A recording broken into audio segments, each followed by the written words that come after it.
Jenn and Adam back from PepperHarrow Farm. We're going to be talking about CSAs today. And if you don't know what a CSA is, we'll explain it here in a second.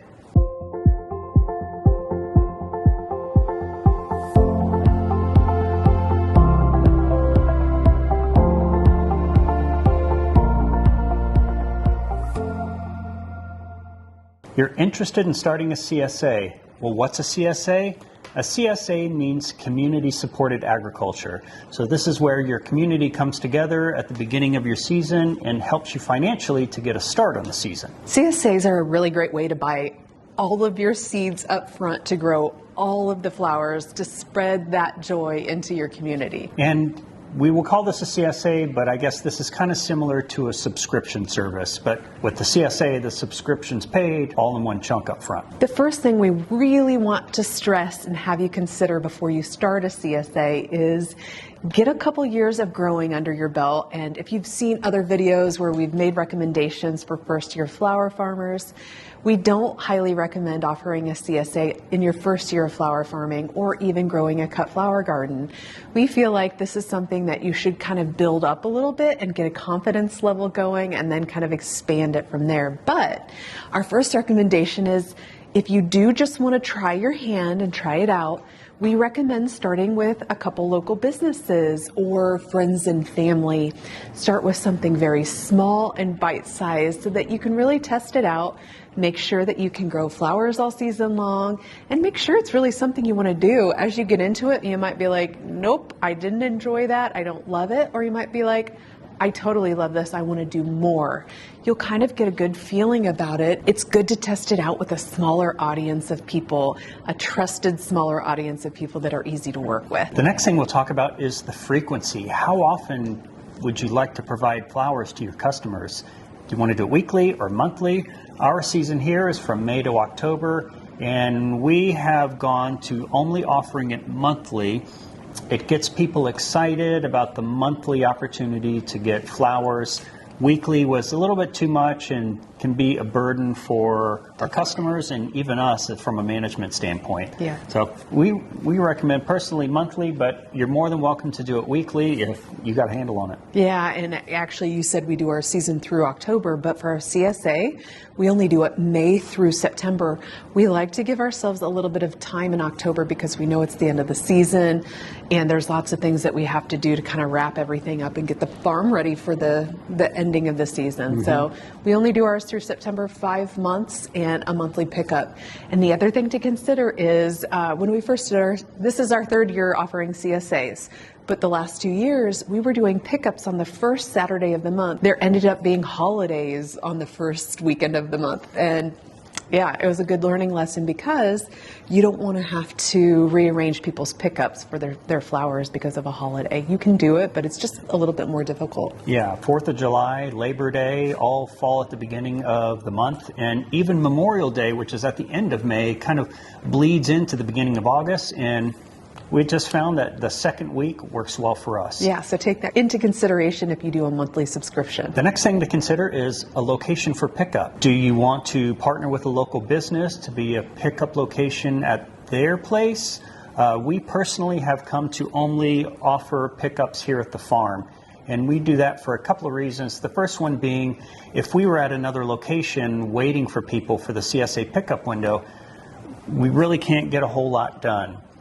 The benefit of being on the farm is we can work in between pickup. We're still able to carry on as a business with day-to-day activities while we're waiting for our customers in that window. And the other thing we liked about it, it gets people out here on the farm enjoying the flowers. They get to connect better with the farm and us and their CSA in general. Man, the conversations we have with our customers, it is beyond, we've found it's even beyond anything that we have in a farmer's market exchange. It just gets really personal. We like to have good experiences and good customer interactions, and we have that. The other thing about the pickup that Adam didn't really talk about is like, we don't want to staff someone to go do these drop-offs. It doesn't make sense for us and our business.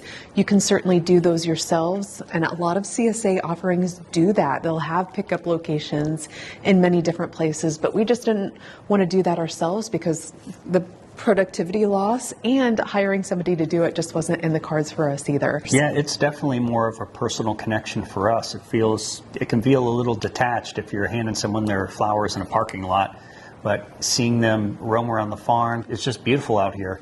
It's awesome to connect with them. Adam kind of touched on it a little bit about how we have people pay for all of the fees up front for a CSA offering, and that's true. Pricing is the next thing we're going to kind of talk about, but we're not really going to go delve into exact prices because we recognize no matter where you are in the country or around the world, pricing works a little bit different, and you really have to trust your marketplace. You have to do market research and figure out what works for you. You know, what works for us isn't going to work for all of you, but do know there's a few things we want you to consider as you're doing your pricing. Things like whether you do a wrapped bouquet or whether you do a vase bouquet. We do vases here at PepperHarrow, and something we didn't accommodate for last season was vases not coming back. Even though we were putting, hey, bring your vases back, we're going to reuse them, we were struggling with customers bringing their vases back, so that was a little extra cost. For this year, instead of just kind of carrying that burden and hoping that they bring it back, we actually had to go back and adjust our pricing to accommodate to purchase extra vases. We ended up purchasing extra vases twice last season, and it was an unbudgeted cost that we weren't expecting, and it was a lot. And supply chain issues are definitely messing with those things too. So we had to pre-order up front a lot of the vases that we have for this year now to be able to make sure that we have them. Yeah, and as far as flower pricing, the advice that we can give is to go out and shop around, see how much they are at the grocery store. If you have a farmer's market that you can shop at, see how much the local market is commanding there, and you can really kind of reverse engineer a lot of the bouquets to the price, and it's a pretty good guide. That's kind of the best way that we recommend, is to deconstruct flower bouquets around you for the price. Absolutely, that is perfect. We put our CSAs online in October. Yep. The key is to really get them online before the holiday season because they make the perfect gift. Now that we've kind of talked about pricing and frequency and all those things, we're going to talk about bouquet combinations, and this is something you all ask us all the time. We want to show you a few of the bouquet combinations that we use throughout the season to kind of inspire you and see what it is that we do here at PepperHarrow and the bouquet combinations we put together. But for the most part, we want to leave you with the idea of the seasonality of color. And we've talked about this in a few of our videos, talking about the seasonality of color, design-driven flower farming, and how that shifts through the season. So of course, in the spring, we talk about pastels. In summer, it's those bright pops of color. And then fall, we talk about the autumnal tones. That's how we plan out doing our bouquet combinations for our bouquet recipes. The other thing we do is we like to do a recipe for just to make sure we have consistency. If you're trying to recreate the wheel for each and every bouquet, it's very time consuming. So time consuming. We don't want that. We like to keep it to a consistent recipe, and really all we do here is go out and say, like, what do we have a lot of? And that's what we end up using in our bouquet combos. We like to use a lot of special stuff for our CSA customers too, because they took a chance on us up front, and we want to give them all the rewards, all the best flowers that we have growing out here. So keep that in mind. Doing a standard recipe, you know, if we do, usually I'll just say 30 bouquets is usually what we end up doing. I like to do 20 with one recipe, and then I usually do about 10 with something a little bit different. The other thing we've noticed from interacting with our customers is they do like a little bit of choice sometimes.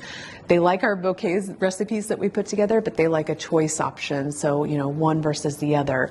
Same thing actually holds true at farmers market. When people come out to the farm to do their pickup, we lay them out and let people pick which one they want, and they really love the opportunity to kind of shop it a little bit, see which one is their favorite. Now that we kind of talked about the recipe and the flowers and you've seen some of the flower examples that we do for our combinations, the next question we get asked is, what percentage of focal flowers to filler to greenery do you do at PepperHarrow? And a rough estimate of that is 30, 30, 30. And I know that doesn't total 100%. The other 10% is like random weird stuff like wheat and the shepherd's purse and all those interesting different things that we kind of talked about. But the biggest takeaway here is don't forget and don't skimp on greenery. Yes, and that's a growing tip for you. Always grow more greenery than you'll think you'll ever need because you'll use every bit of it. Oh, totally. Put as much emphasis on growing greenery as you do your focals.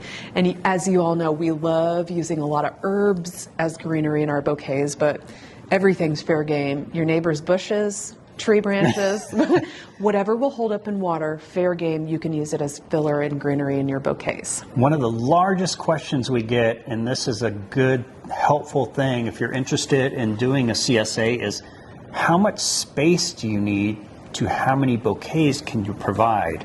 And we kind of have a rough, very rough, but it's a great guide to kind of build your foundation off of 200 square feet per 10 bouquets a week. So for us, we grow in 50-foot rows, so that's a 4-foot wide by 50-foot row. We can get about 10 bouquets a week off of a 200 square foot space. So use that as kind of a rough guide. 200 square feet is a manageable space. You can do this from your small garden. And we do get a lot of questions about how many blooms each plant will produce.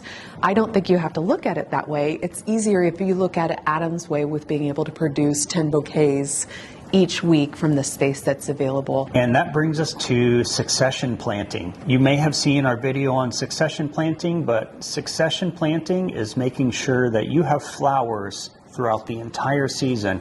When we first moved to our farm, we planted everything in May and thought, we're going to have everything for the rest of the year. That's not necessarily how it works. So we have come up with a system where we are planting throughout the year, and July, the beginning of July is our cutoff date for how late we plant, but we do 3 successions to get us flowers from May well into September. And that brings us back to the seasonality of color. We plant by the season as well. So each succession is a different variety of flowers that we grow, from pastels in the spring, brights in the summer, to those autumnal colors in the fall. Now that you have a full garden of flowers or a full flower farm of flowers, how are you going to get them, or how are you going to create your CSA? The next key topic that we want to cover is marketing. What is the best marketing tool you can use? And Adam is our marketing pro because when I was still working full time, Adam's the one that went out and really put his feet on the street and went out and had conversations with local businesses. Yes, and like Jen kind of mentioned in the beginning, we started with businesses. That seemed a pretty easy gateway. Businesses are a little bit more relaxed if you have issues, and luckily we never had issues, but I just felt more comfortable approaching businesses that kind of aligned with what we were doing to see if they were interested in a weekly, monthly, and with businesses you can do it weekly. They don't mind flowers every week. Right. Because we were kind of more delivering to the businesses as opposed to them coming to pick it up. What I did was I made a bouquet of flowers and I pounded the pavement. I went around to different businesses we thought would be great to work with us and asked them if they were interested in a flower subscription. And I was surprised. A lot of them were excited to find someone locally growing flowers. It's just pretty unique. It's a different look than grocery store flowers. So it seemed fairly easy to get businesses, and it's easier to walk into a business with flowers than trying to knock on your neighbor's door or someone down the street, knock on their house asking if they're interested in the CSA. So that was a good entry to get our name out there, and as well as the farmers market was probably the #1 marketing tool for letting people know that we exist. No doubt, for sure. Farmers market was the way we were getting our name out there, and then they were telling their friends, and their friends were telling their friends, and it amplified a million times over. Yeah, and once we were ready to actually offer a CSA to the general public, we had the customer base that people came and they purchased the CSA. But if you don't like the farmers market hustle, if you don't want to go out and talk to local businesses, a really great way to market and make sure people know that you have flowers available is social media. Use Facebook Marketplace, use Facebook itself and other tools like Instagram to get your name out there. Social media has been an invaluable tool also for our business in spreading the word about our flower farm and our beautiful flowers that we have to offer. And some extra tips to leave you with is send reminders to your customers. I don't know about you, but we're crazy busy and we need reminders. So make sure to remind your customers to come pick up their CSAs. And within that email, also just remind them to bring back their vase and any other tips or tricks you need them to remember during that pickup slot, okay? So remind them. That is the best thing you can possibly do. And then the other thing to make sure of is be prepared for no-shows. What's a no-show? Someone who doesn't show up for their flowers. And it's totally fine, but set the parameters up front within your subscription to let people know right up front how you're going to handle a no-show. And that can vary from person to person. We don't do where, if somebody doesn't show up, we make them a bouquet at any time and they can come get it. Typically not. What we do with our no-shows is if they don't show up, we'll take their flowers and donate it to our local nursing home. There's so many people that can benefit from the joy of somebody else's flowers, but we also recommend people gift it to a friend. If they can't come get it themselves, delegate it to a friend or family member to come pick up. And a lot of people actually took advantage of that, right? Yeah, and we have a lot of customers who reach out and say, hey, I'm at my kid's baseball game. Can I come later? And that's kind of the benefit of being on the farm is, sure, come out and pick up your flowers. It totally works out. So, but you have to decide how you want to handle that. Just be prepared. It will happen, and you have to know how you're going to rebound and accommodate that or set those rules up front, right? Yeah.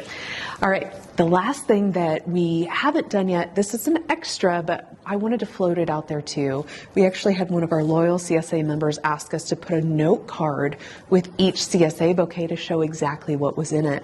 I absolutely love the idea. I don't know if we're going to be able to do it, but we're going to try this year to accommodate that, right? Yeah, or we might put it in the reminders of what they can look forward to, like what's on the menu for their CSA pickup. But yeah, honestly, that to me is like upping the A game of what we provide, and it really puts a nice, pretty bow on the entire experience of coming and getting a CSA. We do talk a little bit more about CSAs and how we operate those on the farm within our new book, Small Farm Big Dreams.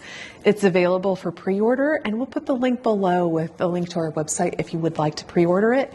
We would be thrilled with your support. If y'all enjoyed this video, be sure to hit that like button and smash the subscribe button. And do you have any extra thoughts? Is there any questions you have? Anything that we might have missed? If so, comment below. We hope you enjoyed today's video, and we'll see you next time. And as always, thanks for joining and happy growing.